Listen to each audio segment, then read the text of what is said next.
Now we have the facts. Let's go back to the camera and check the physical coin. Are you ready? Let's find out if this 1918 sovereign is a true treasure. Back to the studio.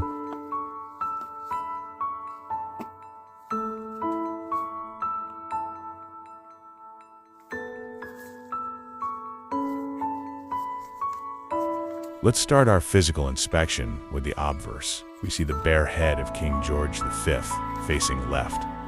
This portrait was created by the Australian sculptor Bertram McKennell. Notice the initials BM truncated on the neck.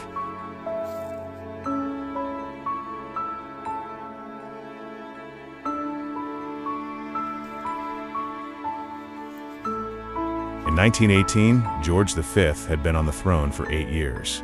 This was the peak of the British Empire's global power, but the war had changed everything, including the gold supply. Gold coins were being withdrawn from internal circulation. Look at the legend, Georgiev's VDG Brit, OM Rex FD in IMP. It translates to King of all Britons and Emperor of India. This title represented 1/4 of the world's population. Every letter must be crisp and clearly defined on the field. In 1918, the London Mint practically stopped making sovereigns. Most of these coins were struck to pay off massive war debts. They were used for international settlements, mainly with the USA. This is why finding one in perfect condition is a real miracle. Notice the S for Sydney. The mintage numbers there. Examine the king's beard with this data is what separates a simple gold buyer. The individual hairs should be visible. You need to know exactly where your coin was. If the beard looks like a flat blob, Numista also shows us the KM catalog. Counterfeiters often struggle to replicate this 820. This is the universal ID for George V sovereigns. Look at the diameter again, 22.05 millimeters.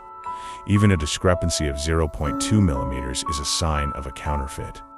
We are building a technical profile of the perfect 1918 coin.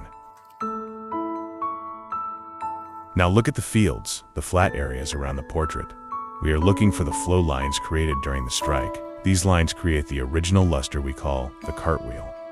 If the fields are too shiny or mirrored, it might be cleaned. A cleaned coin is a dead coin for a serious numismatist. Also check for ghosting, where the reverse design shows through. This was common in early 20th century sovereign strikes. It's a sign of a very strong and authentic checking the rarity index provided by the community. A 1918 in uncirculated obverse is a symbol of resilience during the This is because while the world was international bank payments, the gold standard traveled the world, and this coin was the ultimate insurance policy for the empire. We are almost ready to flip it over and see the real mystery. The Royal Mint in London was struggling with labor. Most skilled workers were on the front lines in France. This is why the strike quality can vary between branch mints. We are looking for the sharpness of the dentils on the rim. These small tooth-like beads around the edge protect the design. If they are merged or missing, the coin has seen heavy circulation, or it was struck with an exhausted or damaged die. In wartime, they used dies far longer than they should have. Now look at the king's eye with a macro lens. A genuine sovereign has a soul, a depth in the engraving.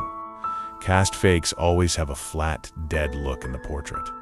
This 1918 specimen shows the classic Victorian Edwardian style. It was a time when coins were still pieces of high art. Even in the middle of a world war, quality was a matter of pride. This gold was the only thing people trusted as paper money failed. Holding this is like holding a piece of the 1918 armistice.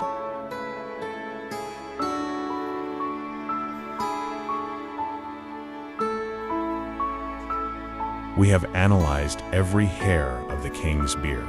We have checked the fields for any hidden cleaning marks. The obverse has passed the test of authenticity and history. Now get ready for the flip to see the saint and the dragon.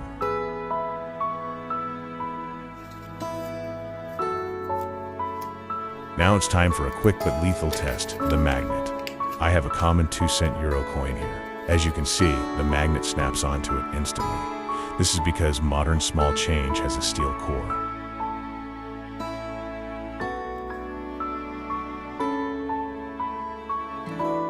Gold, on the other hand, must never react to a magnet. If your 1918 sovereign moves even a millimeter, it's fake. Most cheap counterfeits are made of gold-plated tungsten or iron. Let's bring the magnet close to our King George V. Absolutely no reaction, as expected from 22-karat gold. This doesn't prove it's 100% real, but it rules out the worst fakes. It's a simple test you can do anywhere, even at a flea market. Now that the magnetism is cleared, let's look at the edge. Look at this beauty under the light. It's not a toy. This is not one of those gold-plated coins from late-night TV. If you bought a sovereign for $50, you bought a lie. Real gold doesn't need a fancy certificate to scream quality. Some people think a coin is just a piece of metal for the pocket. Those people probably still keep their savings under the mattress. Look at the dragon's tail. Even the dragon looks expensive here. This isn't a lucky charm you find in a cereal box. If you're looking for shiny junk, go back to the Etsy fakes. We are playing in the major leagues of numismatics now. Watch the light dance on the surface. That's 22 carats of history. It doesn't just shine. It judges your poor financial decisions. Finally, the masterpiece, St. George and the Dragon. This 1817 design by Benedetto Pistrucci is legendary. On this 1918 specimen, the muscles of the horse are sharp. We are looking for the I Mint mark for Bombay right here.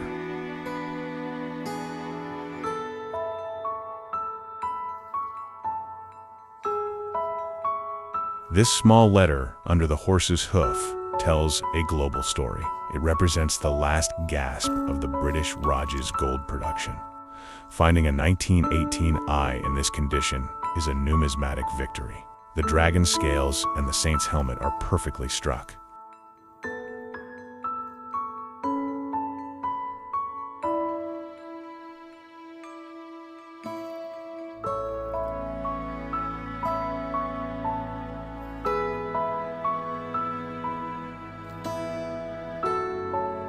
I chose this specific coin to celebrate our 500 subscribers. This channel is about resilience, precision, and history. Just like the sovereign survived a world war, we are growing. Thank you all for the incredible support in these first months.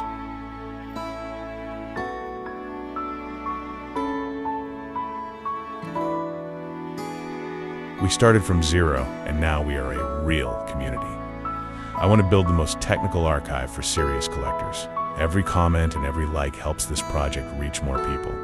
Your passion for numismatics is what keeps me searching for gems.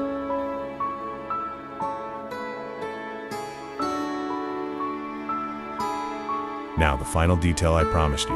Look at the date 1918. Under extreme macro, you can see a tiny die crack on the 8. This is a unique fingerprint of the original Bombay die. It proves this coin was struck by a machine under immense stress.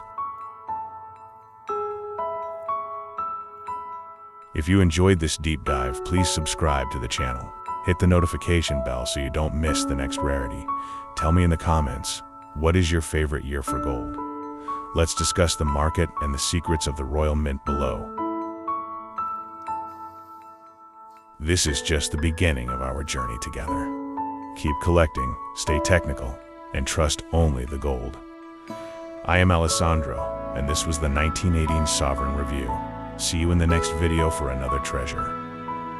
Ultimately, this 1918 Sovereign is more than just metal. It's a message from a world that refused to go dark. We hold these coins to remember that quality always survives. Paper burns, digital numbers vanish, but gold remains. To the 500 of you who joined this journey, thank you. You're not just subscribers, you're the new guardians. We're building a library of truth in a world of fakes. This is why we study the die cracks and the mint marks. Don't just collect coins, collect the stories they tell. Subscribe now if you want to see the next piece of history. Hit that bell because the next hunt starts very soon. Leave a comment. Tell me what this 1918 means to you.